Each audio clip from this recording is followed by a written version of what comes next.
الله الرحمن الرحيم، والصلاة والسلام على أشرف المرسلين سيدنا محمد وعلى آله وصحبه أجمعين.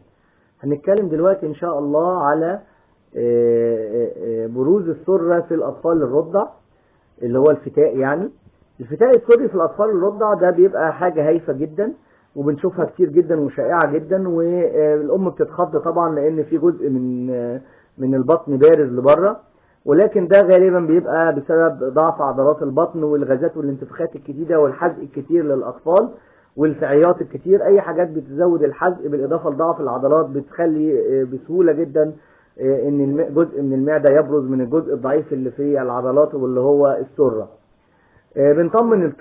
بنطمن الأم على طفلها، وبنقول لها إن لغاية السنة بنسبة 90% بيروح الفتق السري ده. أما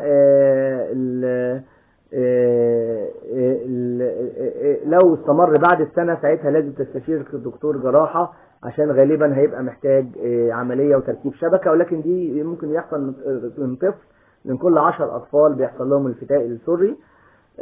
فالموضوع سهل وما يقلقوش منه. أما الفتق الإربي بقى اللي هو بيبقى فيه الخصيتين او فوق الخصيتين، ده بيبقى لازم عملية. ده ما بيردش لوحده ولا حاجة، ده بيبقى فيه مشكلة عند الطفل، في حاجات مفروض تقفل عند الولادة ما قفلتش، فبيبقى محتاج تدخل جراحي، واللي بيحدد تاريخ التدخل الجراحي دكتور الجراحة او جراحة الاطفال.